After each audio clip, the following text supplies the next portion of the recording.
Pharma एक ऐसा subject है बच्चों जिसमें से क्वेश्चन 4 से 5 क्वेश्चन आपको मेंस में देखने को मिलेंगे, ज्यादा भी आ सकते हैं। इन्फ्लेमेशन के टाइम पे पेशेंट का जो डोमिनेंट वाला पार्ट रहता है, वहां पे पेशेंट का किसी भी तरीके से, किसी भी कारण से ब्लड सप्लाई कॉम्प्रोमाइज ना हो। 1500 रैंक का मेरा होगा तो मेरे रैंक ही ऐसा रखो, नहीं सर मेरा नहीं होगा तो किसका होगा बताओ सर, कौन किस एम्स पे उंगली रखूं, वो एम्स मेरा होना चाहिए। नेगेटिव सब हटा के अगर आपने 110 से 115 क्वेश्चन ठीक किए हैं तो आप लोगों का सिलेक्शन पक्का है। वेरी गुड इवनिंग, कैसे हो यार सारे के सारे। सबसे पहले यार फर्स्ट ऑफ ऑल कांग्रेचुलेशंस, आप लोगों ने प्री क्वालिफाई किया एंड मैं देख रहा हूँ बहुत अच्छे परसेंटाइल से किया। सो प्राउड ऑफ यू यार कि आप सभी ने हमें पीडब्ल्यू को प्राउड फील करवाया। एंड अब मेंस की बारी है एंड मेंस में भी कुछ इतने ही अच्छे परसेंटाइल के साथ आपको मेंस भी क्रैक करना है। एंड मेंस के लिए जो भी स्ट्रेटेजी है, जो भी हम लोग आपके लिए बेस्ट कर सकते हैं वो हम लोग कर रहे हैं। तो एक एक करके जो भी बच्चा पूछना चाहता हो आप अपना माइक अनम्यूट कर सकते हैं एंड अगर कोई दिक्कत ना हो तो आप कैमरा भी अपना ऑन कर सकते हो, ऐसा कुछ भी नहीं है बच्चों। ठीक है, एक एक करके आप लोग पूछ सकते हो जो भी आपको पूछना है, जिस भी स्ट्रेटेजी से लेके क्वेश्चंस को लेके, है ना, कुछ भी आपको पूछना है तो। सर टीवी का जो रेजिम चेंज हुआ है तो वो रिलेटेड अगर एग्जाम में क्वेश्चन आ जाए तो वर्ड वाला करना है या फिर जो अपडेटेड हुआ है वो करना है। टीवी का रेजिम रिलेटेड जो चेंज हुआ है तो उस रिलेटेड अगर क्वेश्चन में आ जाए तो वर्ड वाला करना है या फिर जो अपडेटेड हुआ है वो करना है। हाँ, टीबी का एक रेजीम अपडेट हुआ है, जैसा कि आप सभी को मैंने बताया भी था कि अभी रिसेंटली हमने इथाम्ब्यूटोल को सब्स्टिट्यूट करके मोक्सीफ्लोक्सासिन को ऐड किया है। ठीक है, इन केस अगर आपके एग्जाम में आता है ना, तो देखो ये जो बेसिक रेजीम है जो हम यूज करते हैं, जो ओवरऑल जो सबसे बेसिक रेजीम हम यूज करते हैं, 4 ड्रग्स यूज करते हैं, उसमें इथाम्ब्यूटोल है और अभी उसकी जगह मोक्सीफ्लोक्सासिन आया है। तो इनकेस एग्जाम में आता है और अगर उसने कुछ स्पेसिफाई किया है कि जो अपडेटेड रेजीम है, आप अपडेटेड रेजीम के अकॉर्डिंग हमें बताओ, कुछ ऐसा स्पेसिफाई करके पूछ रहे हैं वो, तो आपको अपडेटेड रेजीम के अकॉर्डिंग ही आंसर करना है। बट इन केस अभी उन्होंने कोई अपडेटेड रेजीम के लिए मेंशन नहीं किया, सिंपल क्वेश्चन पूछा है कि क्या रेजीम चल रहा है इंटेंसिव फेज और वो, तो आपको फिर वो बेसिक आंसर ही करना है जो हम ऑलरेडी करते आ रहे हैं। ठीक है, अगर उन्होंने मेंशन किया है कि एज पर जो रिसेंटली गाइडलाइंस है, क्योंकि ये गाइडलाइंस इसी महीने में आई है बच्चों, तो इसी महीने में आई है, तो क्वेश्चन बनने की संभावना बहुत रेयर है कि इस पे से क्वेश्चन आएगा और किसी को अपडेटेड को, मतलब कोई ऐसा पूछना चाहता होगा, एटलीस्ट 4 से 6 महीने पुरानी चीज हो तो फिर वो क्वेश्चंस बन जाती है। बट इतना रिसेंट वाला क्वेश्चन बहुत रेयर है कि आपके लिए कि आप उसको अभी आंसर करो ऐसा। और बताइए बच्चों। Hello, good evening sir. Good evening Ayesha, बताइए। सर बेसिकली कम्युनिटी में काफ़ी गाइडलाइंस चेंज होती रहती है ना, काफ़ी न्यू अपडेट्स आते रहते हैं, तो I would like to request अगर आप एक छोटा-सा वीडियो बनाते यूट्यूब पे जिस पे आप जो आपने भी मैराथन देखी थी मेरी प्री वाली? कुछ-कुछ देखी है, कुछ-कुछ सर मिस हो गई क्योंकि उतना टाइम नहीं होता था कि पूरा देख तो पाएँ। ऑलरेडी बनी हुई है आयशा, आप एक काम करना, प्री वाली मैराथन के लास्ट के 15 या 20 मिनट देखना, है ना।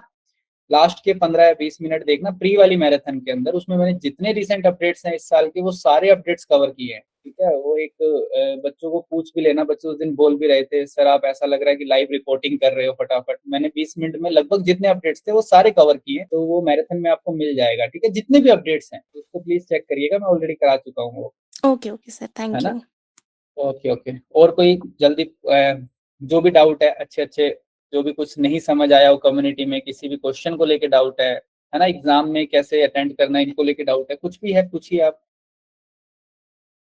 बहुत इंपॉर्टेंट एग्जाम है बच्चों आपका। सर कुछ टिप्स दे दीजिए कम्युनिटी के लिए क्योंकि कम्युनिटी बहुत वास्ट है और सारा कर भी नहीं पाते हैं प्रिपेयर हाँ, तो अगर आप पिछले 4-5 साल को मैं देखूं अगर कम्युनिटी का मेंस के अंदर, तो मेंस के अंदर कम्युनिटी के 4-5 चैप्टर्स में बहुत फ्रीक्वेंटली पूछे जाते हैं बच्चों, है ना। जैसे कि एक तो आपका एपिडेमियोलॉजी है, एपिडेमियोलॉजी में टाइप्स ऑफ एपिडेमियोलॉजी पे क्वेश्चन हर साल आता है ना, केस कंट्रोल स्टडी है, कोहोर्ट स्टडी है, क्रॉस सेक्शनल स्टडी है, इकोलॉजिकल स्टडीज है।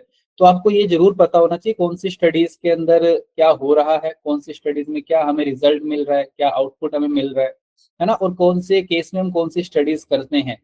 एक तो बेसिक ये चीज एपिडेमियोलॉजी में आपको पता होनी चाहिए, मैंने एक फ्लो चार्ट भी बनवा रखा है आप लोगों का। ठीक है, देन उसके बाद डेमोग्राफी बहुत इंपॉर्टेंट है, एक क्वेश्चन डेमोग्राफी से हमेशा आता है, और डेमोग्राफी से क्वेश्चन नहीं आएगा तो फिर उसी के अंदर नेशनल फैमिली प्लानिंग प्रोग्राम मैंने पढ़ाया है, वो भी बहुत इंपॉर्टेंट है, तो उसके अंदर से क्वेश्चन पक्का आता है। प्री में भी आया था नेशनल फैमिली प्लानिंग प्रोग्राम से क्वेश्चन, जो कॉन्ट्रासेप्शन का क्वेश्चन था वो फैमिली प्लानिंग का ही क्वेश्चन होता है। ठीक है, डेमोग्राफी, एपिडेमियोलॉजी, वैक्सीनेशन पीडियाट्रिक्स का पार्ट है, वैक्सीनेशन हम पीडियाट्रिक्स में पढ़ते हैं। तो वैक्सीनेशन को भी अच्छे से पढ़ के जाना। वैसे कम्युनिटी में भी पढ़ते हैं, बट क्योंकि डॉक्टर आरती मैम आपको पढ़ा देते हैं इसलिए मैं रिपीट नहीं करता हूँ कम्युनिटी में उसको। तो आप वैक्सीनेशन अच्छे से देख के जाना। इसके अलावा बीएमडब्ल्यू पे हर साल क्वेश्चन आते हैं। और बीएमडब्ल्यू के अलावा मैटरनल एंड चाइल्ड हेल्थ के अंदर थोड़ा बहुत आरएमएनसीएच वाले प्रोग्राम को देख के जाना बच्चों। ठीक है, काफी इंपॉर्टेंट प्रोग्राम है वो। एंड इसके अलावा अगर और मैं कुछ इंपॉर्टेंट बात करूं तो national health programme, tuberculosis and HIV, ये दो प्रोग्राम बिल्कुल मत छोड़ के जाना। और थोड़ा थोड़ा सा ओवरव्यू देख के जाना national vector borne disease control programme का। ठीक है, कुल मिला के बस आपको यही देखना है और कुछ ज्यादा देखना नहीं है। ठीक है, infectious disease and non communicable programme आप सुपरफिशियली देखो, बहुत ज्यादा डिटेल में जाने की जरूरत नहीं है उसमें। वो भी ऐसी बीमारियां पढ़ो जो बहुत कॉमन है ना, जैसे मीजल्स हो गई, मम्स हो गई, रुबेला हो गई, ठीक है, रेबीज हो गया, टिटनेस हो गया, ये बीमारियां देखो जो कि थोड़ी सी फैटल भी है, थोड़ी कॉमन भी है। ठीक है, मेनिंजाइटिस हो गया, मेनिंजाइटिस से क्वेश्चन आता है। बस ये सारी चीजें देखनी है आपको। इसके अलावा मुझे नहीं लगता कम्युनिटी के अंदर बहुत ज्यादा परेशान होने की जरूरत है। टॉपिक आएंगे, क्वेश्चंस बनेंगे तो इन्हीं टॉपिक से बनेंगे। और फार्मा के कुछ इम्पोर्टेंट? फार्मा फार्मा क्योंकि तो सर आपने काफ़ी ज़्यादा पढ़ा है, बहुत डीप पढ़ा है, तो अभी बहुत मुश्किल हो रहा है सारा रिवाइज़ करने में। फार्मा देखो, फार्मा ज्यादा नहीं है, वो तुम्हें ज्यादा लग रहा है कि पहली बार पढ़ते हैं बच्चे फार्मा को नर्सिंग के अंदर, इसलिए फार्मा ज्यादा लग रही है आपको। ठीक है, अगर फार्मा के क्वेश्चन देखोगे, इस बार लिथियम का क्वेश्चन कितना डीप क्वेश्चन था यार, वो सुपरफिशियल क्वेश्चन लगा तुम्हें लिथियम का प्री में? मतलब उन्होंने कितना स्पेसिफाई करके उस क्वेश्चन को पूछा, लिथियम के क्वेश्चन को, कि आप क्या करोगे उसमें। और मुझे लगता है तुम सब कंफ्यूज भी हो गए होगे उसके अंदर क्या किया जाए उस टाइम पे, कि उसको बंद किया जाए या फिर दोबारा इन्वेस्टिगेशन कराई जाए उसके अंदर। तो फार्मा एक ऐसा सब्जेक्ट है बच्चों जिसमें से क्वेश्चन 4 से 5 क्वेश्चन आपको मेंस में देखने को मिलेंगे, ज्यादा भी आ सकते हैं। एंड इसमें सबसे ज्यादा जो फोकस करना आपको, एक तो ऑटोनोमिक नर्वस सिस्टम, जिसके अंदर पैरासिम्पैथेटिक एंड सिंपैथेटिक सिस्टम की जो दवाइयां हैं, स्पेशली उसके अंदर जो मोस्ट कॉमन दवाइयां मैं पढ़ाता हूँ आपको, जैसे फाइजोस्टिगमिन हो गया, एट्रोपिन सल्फेट हो गया। ठीक है, बीटा सिंपैथेटिक सिस्टम में अल्फा अगोनिस्ट हो गया, बीटा ब्लॉकर्स हो गई। ये 4-5 चीजें हैं जो बहुत कॉमनली पूछी जाती है और बहुत कॉमन हम इनको काम में लेते हैं रोज दवाइयों को, तो ये सिस्टम मत मिस करके जाना। उसके अलावा आपका कार्डियोलॉजी मत मिस करना। कार्डियोलॉजी के अंदर आपकी जितनी भी ड्रग्स मैंने पढ़ाई है, जिसमें डाइजोक्सिन सबसे इंपॉर्टेंट है, डिजोक्सिन पे हर साल क्वेश्चन आता है। ठीक है, लिथियम पे हर साल क्वेश्चन आता है साइकोफार्माकोलॉजी में। एंड डायूरेटिक्स पे हर साल क्वेश्चन आता है। और एसएसआरआई, जो डिप्रेशन के अंदर हम ड्रग ऑफ चॉइस मानते हैं ना, एसएसआरआई पे हर साल क्वेश्चन आता है। ये कुछ फिक्स टॉपिक्स है जिन पे हर साल क्वेश्चन पूछे ही पूछे जा रहे हैं। अस्थमा के रेजीम पे क्वेश्चन आता है कि अस्थमा के अंदर हम कौन सा ट्रीटमेंट देंगे, शॉर्ट एक्टिंग कौन है, लॉन्ग एक्टिंग कौन है, इंटरमीडिएट एक्टिंग कौन है। ठीक है, तो देखो आपको फार्मा इसलिए थोड़ी सी मुश्किल लगेगी कि जैसे मैंने अगर आपको एक छोटा सा एग्जांपल दूं आपको, कि मैंने एड्रीनर्जिक सिस्टम पढ़ाया, तो मैंने उसमें तुमको स्टार्टिंग के अंदर बताया कि किस तरीके से pre synaptic and post synaptic neuron होगा। उस न्यूरॉन के अंदर कैसे पहले टायरोसिन आएगा, टायरोसिन से फिर डोपा बनेगा, डोपा से डोपामिन बनेगा, डोपामिन से नोरेड बनेगा। मैंने पूरी कहानियां सुनाई तुम्हें, ये बताने के लिए कि कौन सी दवाइयों से सिंपैथेटिक एक्टिविटी कम हो रही है और कौन सी दवाइयों से सिंपैथेटिक एक्टिविटी बढ़ रही है और कैसे बढ़ रही है। अब इसका मतलब ये नहीं है कि तुम उस pre synaptic and post synaptic को याद करने बैठ जाओ। तुम इसका मतलब बिल्कुल भी ये नहीं है कि तुम ये पता करने बैठ जाओ कि टायरोसिन कहाँ से आया, डोपा कैसे बना, डोपामिन कैसे बना, नहीं करना है सब। वो सिर्फ समझने के लिए चीजें हैं। समझ गए मेरी बात? तुम्हें जो याद करनी है वो ड्रग ऑफ चॉइस याद करनी है, तुम्हें मेन साइड इफेक्ट्स याद करने हैं दवाइयों के, तुम्हें नर्सिंग रिस्पॉन्सिबिलिटीज जो जो इंपॉर्टेंट लिखवाई है, जहां जहाँ पे कौन सी दवाई किसके साथ नहीं देनी है, तुम्हें टेराटोजेनिक दवाइयां याद करनी है। तुम्हें सिर्फ ऐसी चीजों पर ध्यान देना है, सब कुछ नहीं पढ़ना होता कभी भी। वो सिर्फ समझाने के लिए होती है बहुत सारी बातें। और बताओ, और किसको डाउट है कम्युनिटी में, sir pharma? Sir emergency contraceptive में जो लेवोनर्जेस्ट्रल देते हैं, तो हम्म। उसका अभी रिसेंट गाइडलाइंस के अकॉर्डिंग डोज कितना है, 0.75 या फिर 1.5? रिसेंट गाइडलाइंस के अकॉर्डिंग तो दोनों टाइप की डोजेज आती है इसके अंदर, है ना, इसमें दोनों टाइप की डोजेज आती है। और 0.75 ज्यादा अच्छा आंसर है अगर आपसे क्वेश्चन पूछा जाए तो। ठीक है, 0.75 ज्यादा अच्छा आंसर है। और बताओ। ओके सर, आप स्टंप केयर का बोल सकते हैं, जो अबोव नी एम्पुटेशन और बिलो नी एम्पुटेशन, उन दोनों में क्या डिफरेंस रहेगा पोजीशन में? और जैसे लास्ट टाइम हमें रितु मैम ने पढ़ाया हुआ था कि हमें पिल्लो रखना है स्टंप के नीचे, बट यहाँ से काफी सारे रिसोर्सेज ऐसा बोल रहे हैं कि पिल्लो कभी भी नहीं रखते हैं क्योंकि उससे कॉन्ट्रैक्चर्स डेवलप होते हैं। ठीक है, पिलो इन द सेंस ऐसा नहीं होता कि आपको पिलो बहुत हैवी पिलो रखना होता है, एक बहुत बेसिक सा पिलो रखना होता है कि उसको ना बहुत ज्यादा रेजिस्टेंस फील ना हो। पॉइंट समझ रहे हो आप? मतलब पिलो ऐसा नहीं है कि पिलो उसको एलिवेट करने के लिए रखना है, नहीं, पिलो उसको सिर्फ इसलिए रखना है ताकि बहुत ज्यादा रेजिस्टेंस फील ना हो उसको, और मतलब उसको कुछ इस तरीके का रहे पेशेंट का कि उसको ना अल्सर के चांसेस कम हो जाए, कॉन्ट्रैक्चर के चांसेस कम हो जाए, उस अकॉर्डिंग पिलो रखना होता है। तो वो पिलो जो आपको बताया जा रहा है वो उस अकॉर्डिंग बताया गया, वो ऐसा नहीं कि आपको एलिवेट करना है या बहुत ज्यादा उसको एलिवेट कर देना है पिलोज रख के, वो नहीं बताया गया है। ठीक है, तो कुछ बेसिक चीजें जो बहुत थोड़ा सा मतलब लगाया करो खुद के हिसाब से कि यहाँ पे क्या बेसिक प्रायोरिटी है, क्या यहाँ पे बेसिक नीड हो सकती है पेशेंट की, है ना। तो उसमें भी चेंजेस है, अलग अलग गाइडलाइंस है, स्टार्टिंग के 48 घंटों में क्या करना होता है, स्टार्टिंग के 48 आवर्स में हमें अलग करना होता है, देन 48 आवर्स के बाद हमें कुछ अलग करना होता है। ये अलग अलग प्रायोरिटीज है उसके अंदर भी जब हम एम्पुटेशन करते हैं तो एम्पुटेशन के अंदर मेरे को ऐसा लगता है कि आप लोग इस टॉपिक को अच्छे से पढ़ के भी जाओ यार, ठीक है, क्योंकि इस टॉपिक के ऊपर से क्वेश्चन मैंने कई बार देखे आए हुए हैं, एम्पुटेशन के ऊपर से क्वेश्चन। एंड पिलो वाली जो कंट्रोवर्सी है ये काफी बार मैंने सुनी भी है काफी बच्चों से, बट पिलो का मतलब ये नहीं है कि आप बिल्कुल एलिवेट ही कर दो उसको, है ना, कि आपने बहुत मोटा पिलो लगा दिया, ऐसा नहीं करना, आपको बहुत सॉफ्ट पिलो लगाना है सिर्फ रेजिस्टेंस को कम करने के लिए, ठीक है। सर कोई डिफरेंस है अबोव नी और बिलो नी में, पोजीशन हाँ, में? बिल्कुल डिफरेंस रहेगा, अबव नी और बिलो नी के अंदर तो बहुत बड़ा डिफरेंस आ जाता है कि एक में तो आपने नी ही निकाल दिया है पूरा, और एक के अंदर बिलो नी से आपने एम्पुटेशन किया है। तो अबव नी एम्पुटेशन के अंदर तो हमें बहुत सारी चीजों का एक्स्ट्रा ध्यान रखना पड़ता है, ठीक है। अबव नी एम्पुटेशन के अंदर पेशेंट को एक तो सबसे ज्यादा जो रिस्क होता है अबव नी एम्पुटेशन में, इन्फेक्शन का खतरा बहुत ज्यादा रहता है पेशेंट को as comparison to below knee amputation. Below knee amputation में ब्लड लॉस भी बहुत कम होता है, अबव नी एम्पुटेशन में ब्लड लॉस बहुत ज्यादा होता है पेशेंट का। तो अबव नी एम्पुटेशन हीलिंग में बहुत ज्यादा टाइम लगाता है, बिलो नी एम्पुटेशन की हीलिंग बहुत जल्दी है, बहुत सारी डिफरेंस है।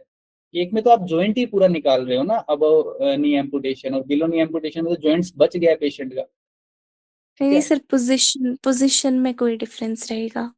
हाँ, पोजीशन में भी डिफरेंस रहेगा, बिल्कुल पोजीशन में भी डिफरेंस रहेगा। एक में आपको मतलब पोजीशन में सेम, मेरा जो मेन कंसेप्ट है पोजीशन में, आप बस इतना सा ध्यान रखो कि पोजीशन में आपको दो तीन बातें ध्यान रखनी कि एक तो रेजिस्टेंस का ध्यान रखना है पेशेंट का, ठीक है। दूसरा, स्टार्टिंग में जब इन्फ्लामेशन होती है, जब हम एम्पुटेशन करते हैं तो उस टाइम पे इन्फ्लामेशन होती है, वहाँ पे इन्फ्लामेशन के टाइम पे पेशेंट का जो डोमिनेंट वाला पार्ट रहता है वहाँ पे पेशेंट का किसी भी तरीके से किसी भी कारण से ब्लड सप्लाई कॉम्प्रोमाइज ना हो, क्योंकि उस दौरान इन्फ्लामेशन के टाइम पेशेंट को ब्लड सप्लाई प्रॉपर चाहिए। तो एक ये दूसरी पॉइंट का ध्यान रखना है कि किसी भी तरीके से ब्लड सप्लाई कॉम्प्रोमाइज नहीं होनी चाहिए, कि आप कैसी भी पोजीशन दे रहे हो बट ब्लड सप्लाई कॉम्प्रोमाइज नहीं होनी चाहिए, ठीक है। और तीसरा सबसे इंपॉर्टेंट पॉइंट इसके अंदर एम्पुटेशन में एक चीज और आप ध्यान रखना, अबव और बिलो नी के अंदर, देखो बिलो नी एम्पुटेशन में एक चीज और अच्छी होती है कि बिलो नी एम्पुटेशन के अंदर आप पेशेंट को थोड़ा सा एलिवेशन दे सकते हो, उसमें कोई ज्यादा दिक्कत नहीं होती। अबव नी एम्पुटेशन में पेशेंट को एलिवेट नहीं रखना होता, उसको एलिवेट करने से प्रॉब्लम रहती है, ठीक है। तो ये कुछ बेसिक से डिफरेंस है, इसके अंदर कोई बहुत ज्यादा डिफरेंस नहीं है। बाकी तो मेन जो चीजें इन्फेक्शन, ब्लड लॉस, इन सब चीजों पे ध्यान देना है, ठीक है। और बताओ बच्चों, और कुछ पूछना है? जल्दी जल्दी पूछो बच्चों, जल्दी जल्दी। बाकी सारे शांत क्यों बैठे हो भाई, सब पढ़ लिया है क्या? Sir good evening sir. Good evening. हमें जैसे फार्मा में ज्यादा डोसेज और उस पे तो हमें ज्यादा नहीं ध्यान देना होगा, जैसे मेंस में नहीं, ऐसा तो डोजेस पे ध्यान नहीं नहीं देना, डोजेस ओनली एडीआर की डोज पढ़ के जाना, हर साल पूछी जा रही है, पिछले 3 साल से मैं देख रहा हूँ, ठीक है। पिछले 3 साल से लगातार एडीआर की डोज पे क्वेश्चन आ रहा है, एडीआर की डोज पढ़ के जाना। एक थोड़ा सा एट्रोपिन की डोज भी आपको लिखवा रखी है, एट्रोपिन की डोज भी देख के जाना, ठीक है। लिथियम डिजोक्सिडिन की थेरापेटिक रेंज देख के जाना, टॉक्सिक रेंज देख के जाना, ठीक है। बाकी आपको किसी भी दवाइयों की ऐसे कोई स्पेसिफिक हर दवाई की डोज याद करने की बिल्कुल जरूरत नहीं है। Okay sir. है।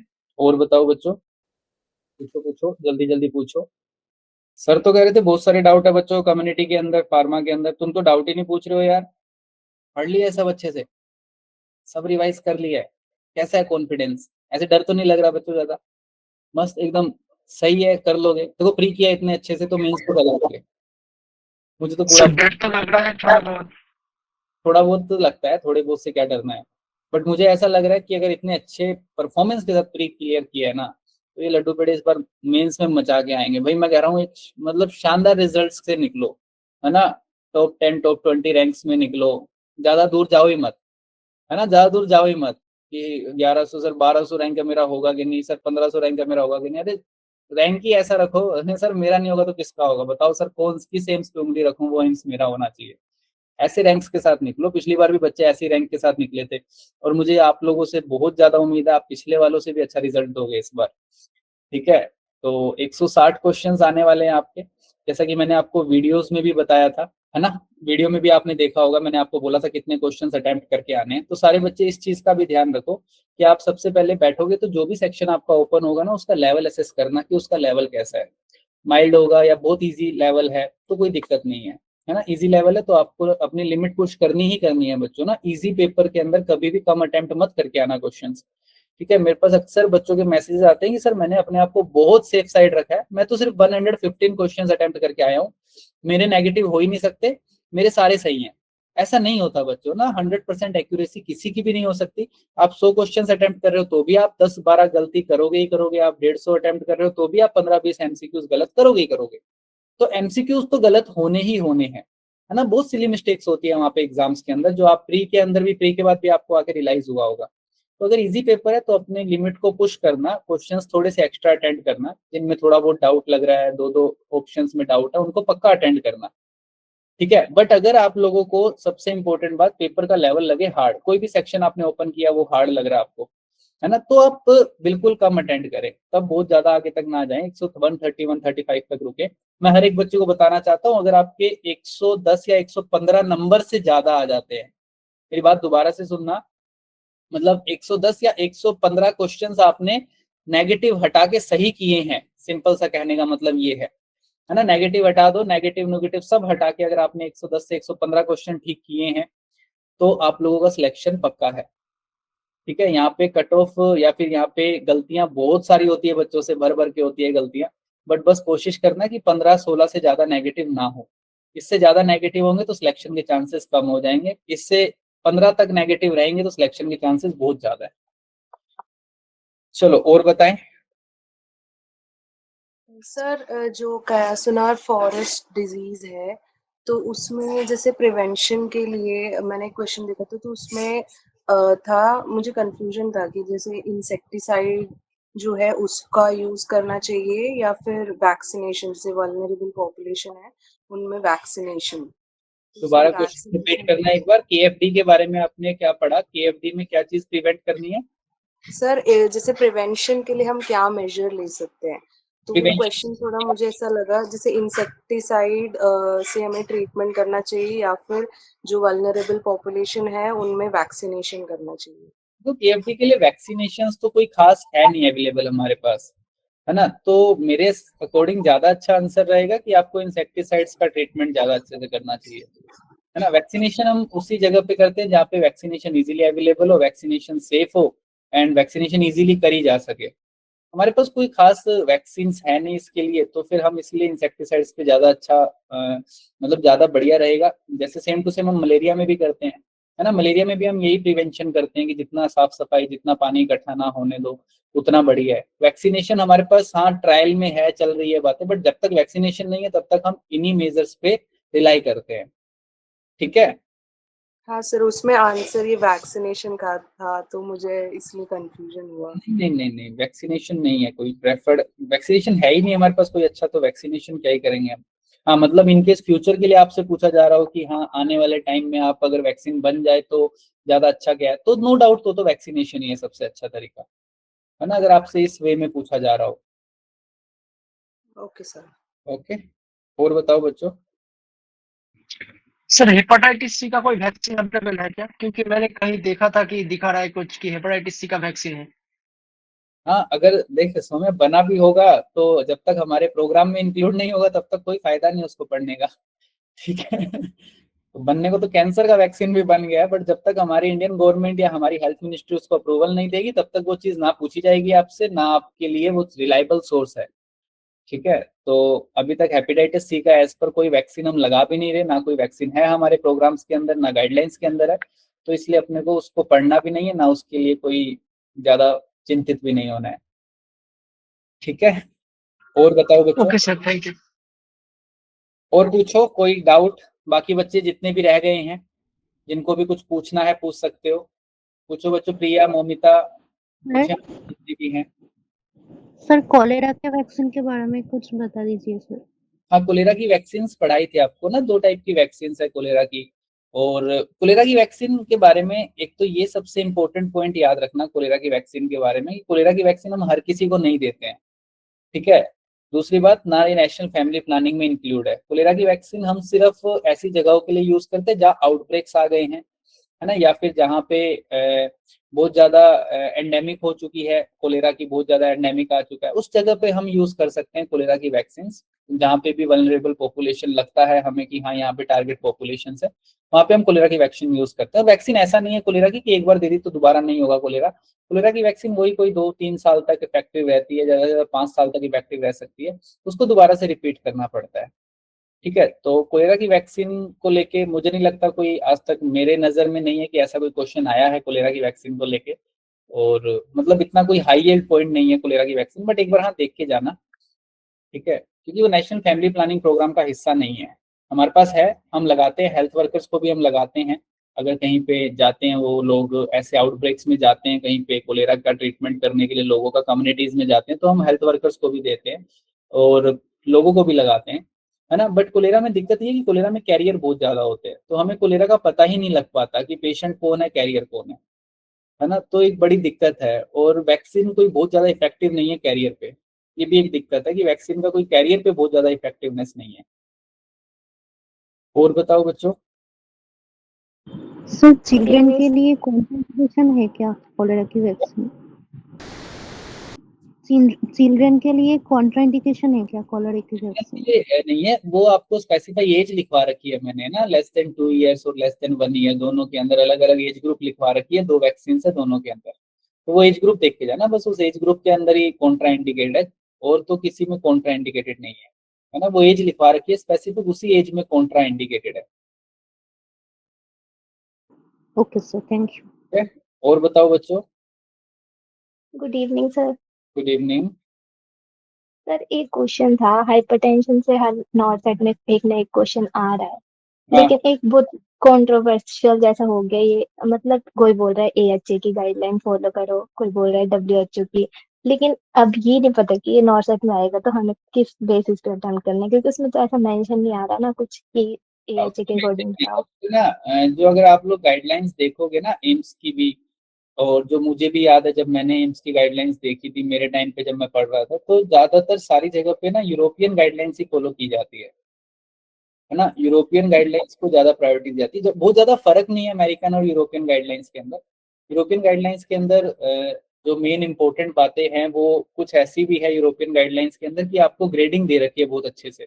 अमेरिकन यस सर, और गाइडलाइंस ग्रेडिंग से रिलेटेड ही बार बार क्वेश्चन आ रहा है कि स्टेज बताओ, ये किस में आएगा वो। आता है, अमेरिकन गाइडलाइंस में आपको ग्रेडिंग नहीं है ना, उन्होंने बस 3 पार्ट में बांट दिया, शायद ऐसा कुछ है अमेरिकन गाइडलाइंस में, बट यस यूरोपियन। सर, और शोएब सर ने बताया था, तो वो सर ने वैसे ही बताया था कि तुम्हें वाइटल साइंस में जो ग्रेडिंग है ऐसे याद करनी, लेकिन फिर मोहित सर ने बताया कि नहीं, एएचए ने बोला है कि ये फॉलो करना है, तो एम्स भी एएचए की गाइडलाइन फॉलो करता है। लेकिन अब अगर नॉर्थ साइड में आएगा तो हम कैसे बोलो। इसको समझने का बहुत आसान तरीका है, देखो दोनों जितनी फैकल्टीज ने बताया सबने अपने अपने तरीके से बताया, बहुत अच्छे से बताया। देखो अगर तुम्हारे एग्जाम में क्वेश्चन आया और ऑप्शन में ग्रेडिंग दिख जाए तुम्हें, तो अपने आप दिमाग लगाना कि यहाँ पे यूरोपियन गाइडलाइंस फॉलो करनी है, यहाँ पे यूरोपियन के अकॉर्डिंग आंसर करना है। बट अगर आपका क्वेश्चन एएचए के अकॉर्डिंग आया है, एग्जामिनर एएचए की गाइडलाइंस जानना चाहता है, तो वो बड़ा बेसिक है कि वो आपको ग्रेडिंग नहीं देगा, वो ऑप्शन में फिर आपको वही उसके अकॉर्डिंग ऑप्शन देगा। तो वहां पे आप वो समझ जाना कि हाँ ये हमसे एएचए की गाइडलाइन सुनना चाहता है, ठीक है। तो आप पढ़ के तो दोनों ही जाओ, है ना, वहां पे ऑप्शन देख के डिसाइड करना कौन सी गाइडलाइंस आपको फॉलो करनी है। बट मैक्सिमम संभावना यही है यूरोपियन गाइडलाइन से ही क्वेश्चन आता है हमेशा। इसलिए सर हमने तो दोनों ही पढ़ लिए हैं कि जो भी आ जाएगी उसके हिसाब से वहां पे सिचुएशन देख के आंसर कर देंगे। बिल्कुल सही है, ठीक है। और गुड एक इवनिंग और बात सर। बता देता हूँ। गुड इवनिंग फरा, बताओ। सर मुझे भी इसका एक डाउट था कि ये क्या मेंशन होगा हाइपरटेंशन वाले में कि एच अकॉर्डिंग टू एच या फिर ईएचएस के अकॉर्डिंग ऐसा लिखा होगा। रेयर है, बहुत रेयर है ऐसा लिखा हो। मतलब कई अच्छा बार मेंशन नहीं हो तो फिर हम मतलब किसके अकॉर्डिंग देंगे भाई। वही तो मैंने बताया कि अगर आप जब दोनों की गाइडलाइंस पढ़ोगे ना, AHA की और यूरोपियन की गाइडलाइंस पढ़ोगे, तो ग्रेडिंग में अलग अलग ग्रेडिंग दे रखी है। जैसे मैं एक बहुत सिंपल सा एग्जांपल दे देता हूँ आपको। आप पीडियाट्रिक्स में जैसे अपने ने निमोनिया का IMNCI गाइडलाइंस पढ़ते हैं ना, pneumonia, no pneumonia, severe pneumonia, ठीक है। जबकि आप जब WHO की गाइडलाइंस पढ़ोगे तो WHO की गाइडलाइंस अलग है। उसके अंदर नो निमोनिया, सीवियर निमोनिया जैसा नहीं है, उसके अंदर कुछ अलग है। उसके अंदर माइल्ड भी यूज कर रखा है, ऐसा कुछ भी यूज कर रखा है उन्होंने WHO की गाइडलाइंस के अंदर। अब ऑप्शन देख के पहचानना है कि अगर हमें क्वेश्चन के अंदर चारों ऑप्शन दिख रहे हैं, pneumonia, no pneumonia, severe pneumonia, ऐसे ऑप्शन दिख रहे हैं, तो एग्जामिनर IMNCI की गाइडलाइंस पूछना चाह रहा है। अगर एग्जामिनर आपसे WHO की गाइडलाइंस पूछना चाह रहा है तो वो ऑप्शन में WHO के ऑप्शन देगा। वो कभी भी मिक्स नहीं करेगा दोनों ऑप्शन को, कभी मिक्स नहीं करेगा। अगर वो दोनों ऑप्शन को मिस करेगा तो वो क्वेश्चन कंट्रोवर्सी बन जाएगा। वो मतलब आंसर ही नहीं दे पाओगे आप उस क्वेश्चन का, अगर वो दोनों ऑप्शन को मर्ज कर देगा तो वो आपको ऑप्शन देख के डिसाइड करना है हमेशा कि पूछना क्या चाह रहा है एग्जामिनर, कौन सी गाइडलाइंस के अकॉर्डिंग आंसर करना है। Okay sir, thank you. ठीक है। और सर कुछ रिसर्च के लिए कुछ टॉपिक्स बोल दो रिसर्च के लास्ट। अंदर बच्चों देखो, मैं बार बार एक ही बात बोल रहा हूँ कि अगर आप लोग एग्जाम देने जा रहे हो तो आप ये मत सोचना प्री की क्लास मैंने सिर्फ प्री के लिए ली थी।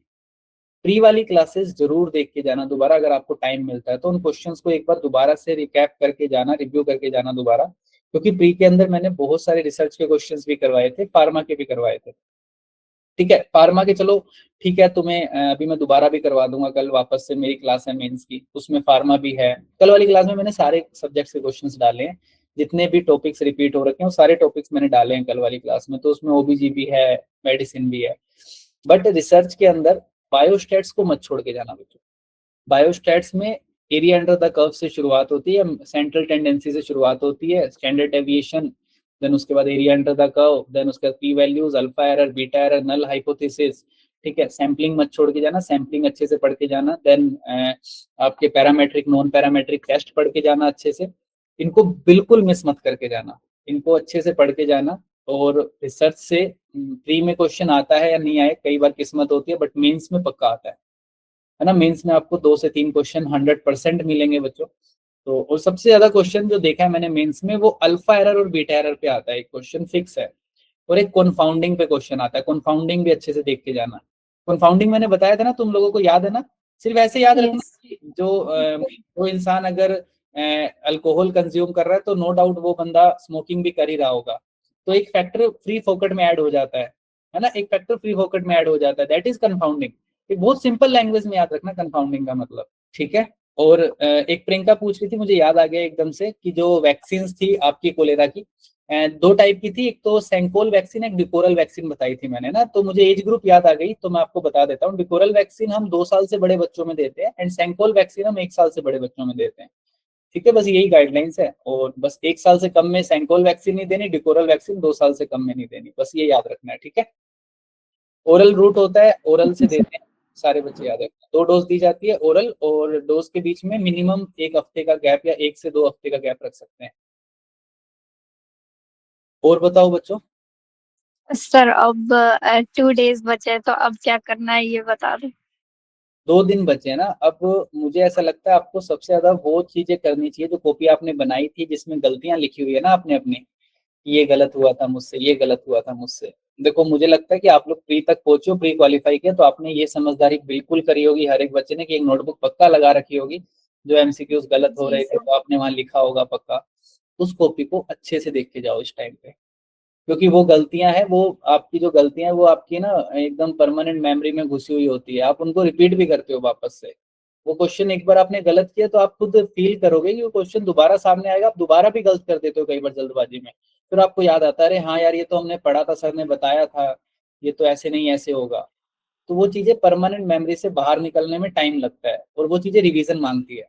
तो वो कॉपी आपकी सबसे बड़ा टूल है इस टाइम पे रिवाइज करने का। जो 2 दिन बचे हैं उस नोटबुक को दो अच्छे से, है ना। जो मैराथन्स लग रही है उन मैराथन्स पे दो, क्योंकि फैकल्टीज पिछले PYQs निकाल के बहुत मेहनत कर रही है उन पे, तो उनको देखो अच्छे से। एंड उस कॉपी पे टाइम दो अभी, इसके अलावा एक्स्ट्रा कहीं इधर उधर टाइम खराब करने की जरूरत नहीं है। ठीक है। Okay sir, thank you. और बच्चों और बताओ, ले आओगे सर इसका अगर अभी ये- लग रहा है सर सब अगर कुछ भूल रहे हैं। मुझे तो कोई प्रॉमिस कर जाओ एयर 1 लाने का, कि सर एयर 1 ले आएंगे। फिर अभी लग रहा है सब सर कुछ बट भूल फोकस नहीं हो पा रहा है अभी। जितने कंसंट्रेशन से हम पढ़ाई किया करते थे वैसा नहीं हो रहा है। अब तो यार इतना अच्छा रिजल्ट है, डोपामिन सर्ज होना चाहिए इस टाइम पे तो। और इस टाइम पे तो ज्यादा हाँ डोपामिन का ही काम है ना कि सर कंसंट्रेशन बनी नहीं रही, फोकस ही नहीं कर पा रहे चीजों में। अरे हो जाएगा, सर कुछ नहीं हो सर जाएगा। अच्छी रैंक आई है, इसी वजह से ज्यादा टेंशन उठी है। नहीं नहीं बच्चों, देखो इतना आगे पहुंचे हो, इतनी मेहनत करी आप लोगों ने, तो नो डाउट और आगे भी पहुंचोगे। और बहुत अच्छे से वहां पे ध्यान से करना, देखो अननेसेसरी गलतियां मत करना, सिली मिस्टेक्स को अवॉइड करना। और जो गलती हर एक बच्चा करता है आई थिंक, ओवर थिंकिंग। वहां पे मैं बार बार एक ही चीज बोलता हूँ तुम्हें हर क्लास में कि मोस्ट कॉमन से रेयर की तरफ जाओ हमेशा। आप लोग सीधा रेयर उठाते हो, यार इतना आसान तो नॉर्सेट नहीं पूछ सकता, इतना आसान तो ये नहीं पूछ सकता। ये चीजें दिमाग में मत आने दो, हमेशा मोस्ट कॉमन से रेयर की तरफ जाओ और हर चीज का रेशनल ढूंढो कि इसका रेशनल है इसलिए ये सही होगा बस। जब तुम ये कर लोगे तो हर सवाल का आंसर बहुत आसानी से मिल जाएगा। मैं ऐसे तुम्हारे लिए क्वेश्चन ढूंढ रहा होता हूँ ना, तो दूसरे सब्जेक्ट्स के मेरे सामने क्वेश्चंस आते हैं बहुत सारे। अब कभी ना कभी तो पढ़ा था ना, आज से 4 साल 5 साल पहले तो मैंने पढ़ा ही था, भले ही अब मैं कम पढ़ता हूँ सब्जेक्ट्स को, बट कभी तो पढ़ा था। तो मैं सिर्फ इस अप्रोच के साथ उन सभी एमसीक्यूज के आंसर लगभग सही कर देता हूँ। समझ रहे हो तुम लोग? तो सिर्फ ये अप्रोच याद रखना कि मोस्ट कॉमन से रेयर की तरफ जाओ। कभी भी कभी भी ऐसा मत करो कि आप डायरेक्टली रेयर उठा रहे हो। यार इतना आसान थोड़ी ना पूछ रहा नोट सेट, कोई पूछता है आसान भी पूछता है ना, 70% इजी क्वेश्चन आएंगे बिल्कुल। लैंग्वेज पे घुमा देता है सर वो हमें। बिल्कुल लैंग्वेज में घुमाता है ना, और मैं भी क्वेश्चन ऐसे ही करवाता हूँ। तो मैं तैयार कर तो दिया, इतना इतने सारे क्वेश्चंस कराए कम्युनिटी के, लैंग्वेज घुमा घुमा के इतने सारे फार्मा के करवाए। इतनी सारी गलतियां करते जी हो, सर। इसीलिए तो सिखाया है तुम्हें, इसीलिए पहले गलतियां करवाई है ताकि बाद में ना करो। अरे थैंक यू सर। तुम सब करके आओगे देखना, जितने हो ना क्लास में, मेरे पास सबसे पहले मैसेजेस आएंगे तुम्हारे कि सर जी हमारा हो गया, और मस्त मस्त रैंक के साथ मैसेज आएंगे। मैं इसी चीज का इंतजार कर रहा हूँ, यही मेरे लिए सबसे बड़ा रिवार्ड है बच्चों। ठीक है, चलो किसी को डाउट है और, या फिर बस बताओ जल्दी, कोई सर और कुछ एलिमिनेशन कैसे करें? है? 50-50 में एलिमिनेशन कैसे करें मतलब? 50-50 में, जब हाँ अब आपको बताया भयंकर, 50-50 में elimination most common to rare करना है ना, जो मोस्ट कॉमन है उसको सेलेक्ट करो 50-50 में। हमेशा हमेशा approach most common to most rare की तरफ जाना है, हमेशा मोस्ट कॉमन को पहले सेलेक्ट करना है ना, बहुत रेयर चीजों को अवॉइड करना है। ये तो बहुत रेयर है, ऐसा नहीं होता। ठीक है, ओवर थिंकिंग नहीं करनी, जरूरत से ज्यादा नहीं सोचना, जो पढ़ा हुआ है उसी पे भरोसा करना है। उस टाइम पे वहां पे बहुत ज्यादा कंफ्यूज नहीं होना, जो ऑप्शन पहली बारी में सेलेक्ट किया है ना उसको जल्दी से कभी बदलना नहीं है ना, कि लास्ट में जाते जाते चल यार ये बदल देते हैं, ये नहीं ये सही लग रहा है मेरे को इसका। जब तक पूरा एग्जैक्ट रेशनल ना पता हो, एकदम एक्यूरेसी ना हो, तब तक उस ऑप्शन को मत बदलना कि इसको बदल देते हैं। अक्सर पहली बारी में किया हुआ आंसर सही होता है, दोबारा हमारे दिमाग में फालतू की बातें आती है। ठीक है, हो जाएगा, आराम से हो जाएगा। अरे सर 160। सर एक डाउट है। हाँ बताइए।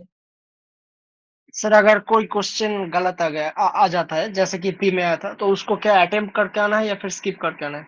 अटेम्प्ट करना है भाई, अटेम्प्ट नहीं करोगे तो वो कभी काउंट नहीं होगा आपके एक्स्ट्रा मार्क्स में, अटेम्प्ट किया हुआ ही काउंट होता है हमेशा। अगर कोई क्वेश्चन गलत है उसको अटेम्प्ट करो पक्का। तो सर कोई मैंने गलत क्वेश्चन अटेम्प्ट किया था, मुझे तो मार्क्स इंक्रीज नहीं हुए, बट लोगों ने जब अटेम्प्ट नहीं किया तो उनके 2 मार्क्स इंक्रीज हुए हैं आपको कैसे सारे। पता आपको कौन सा आंसर की दी है उन्होंने, या फिर आपको अपना आपका एग्जाम का नहीं आंसर थोड़ी सर, मैंने 83 अटेम्प्ट किया था, उतने ही आए मुझे। नहीं नहीं, आप कितना भी कोशिश कर लो, एक तो आप कभी भी एग्जैक्ट आंसर की नहीं पता लगा पाओगे एम्स की, है ना। आप चाहे कहीं से भी कितने भी पेपर सॉल्यूशंस यस देख लो, सर, ये तो है। ठीक है, और ना ही कभी मेमोरी के बेसिस पे एग्जैक्ट ऑप्शंस या एग्जैक्ट क्वेश्चंस बाहर आ पाते। मोस्ट कॉमन चीजें बाहर आ पाती है, जो क्वेश्चंस बिल्कुल नया है पहली बार आया वो तो बाहर ही नहीं आ पाता कभी, क्योंकि बच्चे को याद ही नहीं होता, बच्चा आगे बता ही नहीं पाता कभी। तो एक चीज यस हमेशा सर। ध्यान रखें कि आपका जो रिजल्ट आता है वो आप तभी उस पर पूरा भरोसा कर सकते हो जब आपको पूरा आंसर की दी हो एम्स ने, आपके पूरे क्वेश्चंस का सॉल्यूशन आपको दिया हुआ हो, तब आप कर सकते हो। वरना एक दो ऑप्शन ऊपर नीचे तो कोई कुछ नहीं है। बाकी अटेम्प्ट करने पे ही आंसर मिलता है, छोड़ने पे मैंने नहीं सुना कभी क्वेश्चन का आंसर मिलता है। छोड़ ही दिया जिस क्वेश्चन को आपने, वो तो आपने अटेम्प्ट ही नहीं किया, उसके आपको आंसर मार्क्स कैसे मिलेंगे? Okay sir sir. मुझे तो मिला था उसका मार्क्स। आपने अटेम्प्ट किया था? नहीं किया था। अरे यही हुआ एक्सेप्शन। है। ठीक है, हो सकता है। इसलिए नहीं किया था क्योंकि पता था वो गलत था, तो कोई फायदा नहीं था उसको अटेम्प्ट करके। तो और बोनस मार्क्स मिलते हैं, वो सबको ही मिलते हैं उसके, शायद गलत हाँ, क्वेश्चन वो में। बोनस मार्क्स सबको मिलते हैं, हाँ ऐसा भी रहता है। क्योंकि ऑप्शन ही गलत था ही नहीं, एम्स ने गलत डाला था तो। तो क्वेश्चन को ही, या तो क्वेश्चन को हटा दिया जाएगा और वो मार्क्स सबके लिए ऐड कर दिए जाते हैं, चाहे यस आप सर। अटेम्प्ट करो चाहे ना करो। सर एक क्वेश्चन है, वो छाया और सहेली वाले में बहुत कंट्रोवर्सी चल रहा है, क्या उसका एक बार क्लियरिफिकेशन दे सकते हो? तुमने जब कहा कि सर मुझे उसके नंबर नहीं मिले, तुम्हें उसका तो पता होगा ना कि छाया और सहेली में क्या सही किया तुमने। मैं तो छाया करके आई थी सर। नंबर मिले हैं ना, मतलब। सेम अब वो मैंने भी एम्स छाया को किया पता था। होगा। सही किया था तुम लोगों ने ना, छाया आंसर सही है उसका बिल्कुल। ठीक है, जी सर। क्योंकि वीकली कॉन्ट्रासेप्शन जो हम देते हैं वो छाया ही देते हैं हम लोग, तो वो आंसर आप सही करके आए हो बिल्कुल। Okay sir. और बच्चों और गुड पूछो इवनिंग। जल्दी। Good evening. सर एक क्वेश्चन था। हम जो केस कंट्रोल स्टडी में रेयर डिजीज को स्टडी करते हैं, पर किसके अंदर? कोहोर्ट स्टडी में क्या, केस कंट्रोल स्टडी में रेयर डिजीज आपकी को आवाज, देखते हैं। एक मिनट, आपकी आवाज ब्रेक हो रही है, दोबारा से पूछो। सर केस कंट्रोल स्टडी में हम रेयर डिजीज को स्टडी करते हैं, हाँ हाँ क्या कोहोर्ट स्टडी में हम रेयर रिस्क फैक्टर को स्टडी कर सकते हैं? हाँ, मैंने लिखवाया है ये तो आपको, ये तो मैंने आपको लिखवाया भी पर है। सर मैराथन में एक क्वेश्चन आप दिए थे, पर उसमें आप बोले थे कि रेयर रिस्क फैक्टर भी केस कंट्रोल स्टडी से ही करना है, इसलिए थोड़ा डाउट था। रेयर रिस्क फैक्टर भी केस कंट्रोल से ही करना है ऐसा? नहीं नहीं, उसका आंसर मैंने बाद में सही करवाया है बच्चे, देखना एक बार। वो तो मैंने बाद में, आपने दोबारा वाली मैराथन नहीं देखी होगी, उसमें तो मैंने छोड़ा था वो क्वेश्चन कि आप सोच के बताना सारे के सारे, देन उसके बाद उसका आंसर भी सही करवाया मैंने। ठीक है, उस क्वेश्चन को दूसरी मैराथन के अंदर मैं लेके आया था दोबारा से, वो तो सही है, वो आप देख ओके सर, आपने शायद। Thank you sir. हाँ, वो तो मैंने जानबूझ के छोड़ा था उस दिन वो क्वेश्चन आप लोगों के लिए, देन मैंने उसको करेक्ट, मतलब बाद में मैंने उसका आंसर भी बताया था आपको सही से। और बताओ बच्चों। सर जैसे और सर इंडिया में नोटिफाइबल डिजीजेस है, तो कौन सी? उसमें जैसे HIV और TB अगर ऑप्शंस में है तो हमें कौन सा चूज करना चाहिए? एक बार दोबारा पूछना क्वेश्चन आपका। सर जैसे इंडिया में नोटिफाइबल डिजीजेस है, हाँ तो हाँ, उसमें HIV और TB जैसे ऑप्शंस में है, तो उसमें हमें कौन सा ज्यादा प्रेफर करना चाहिए? HIV और टीबी के अंदर आपको नोटिफाइएबल डिजीज के अंदर तो वैसे टीबी ज्यादा अच्छा आंसर रहेगा, क्योंकि HIV को तो हम एक तरीके से हर किसी को नोटिफाई नहीं करवाते, HIV के लिए एक अलग से ही सब कुछ बना हुआ है। ठीक है, तो टीबी को कोई भी नोटिफाई करवा सकता है, कैसे भी नोटिफाई करवा सकता है। HIV के लिए एक अलग गाइडलाइंस है, वहाँ पे प्राइवेसी का बहुत ज्यादा ध्यान रखा जाता है। ठीक है, तो ज्यादा अच्छा आंसर ट्यूबरक्लोसिस है उसका। Okay sir. और बताओ बच्चों। सर रेबीज का जो प्री एक्सपोजर प्रोफाइल एक्सिस है उसमें 2 डोज देना है या फिर 3? उसमें 2 डोज देना है, री एक्सपोजर प्रोफाइल एक्सिस में। Pre exposure. Pre exposure profile axis के अंदर, प्री एक्सपोजर प्रोफाइल एक्सिस में 3 डोज है। वो कहीं कहीं पे ना 2 डोज लिखा हुआ है आंसर की में, तो वो क्या 3 डोज, प्री एक्सपोजर में 3 डोज ही है ना? प्री एक्सपोजर पे तो आपको लिखवाया हुआ है सारा कुछ, ही तो मैंने हाँ, वो आंसर की में एक जगह पे 2 डोज था, इसीलिए पूछ। कहीं कहीं एरर आ जाता है आंसर में, कोई दिक्कत नहीं है ऐसे। ठीक है सर, थैंक यू। और बताओ बच्चों।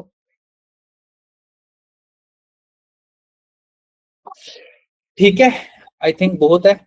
कोई और भी डाउट रहे तो हम दोबारा भी जुड़ सकते हैं, कल भी है हमारे पास, परसों भी है। अगर आप लोग को कोई भी क्वेरी रहे तो आप लोग दोबारा भी पूछ सकते हो। आप उस टेलीग्राम ग्रुप में जुड़े हुए मेंस वाले में, उसमें भी आप डाल सकते हो, आपको कोई भी क्वेरी रहे। मैं भी उसमें हूँ, मैं उसका कोशिश करूंगा 2 दिन तक मैं लाइन रहूँ, मैं आपको रिप्लाई भी दे दूँ। आपको कोई भी डाउट आए तो आप भेज सकते हो मुझे। ठीक है, जैसे ही मुझे टाइम मिलेगा मैं उसमें आपको जवाब दूंगा। कल अपने मिलेंगे क्लास में, कल अपनी सुबह 9 बजे से क्लास है बच्चों, तो वहां पे भी आप लोग बहुत कुछ सीखोगे, बहुत कुछ नया मैं आपको बताऊंगा। एंड बस उम्मीद पूरी है आप लोगों से, और उम्मीद पे कायम रहना बच्चों। ठीक है, बहुत आगे तक आए हो, अब इससे बैकफुट का तो चांस ही नहीं बनता। अब मचाना है इस बार, अच्छे से शानदार सा रिजल्ट लेके आना है और प्राउड फील करवाना है पेरेंट्स को भी, हमें भी, पूरी पीडब्ल्यू को। मजा आ जाना चाहिए इस बार। मैं सभी जितने बच्चे मैं देख पा रहा हूँ, मैं सभी से रिजल्ट सेलिब्रेशन में मिलना चाहता हूँ इस बार। ठीक है, तैयार हो सारे? और पढ़े अच्छे से, मन लगा के। बस good night sir. Good night. Good night sir. All the very best. Good night. Thank you sir.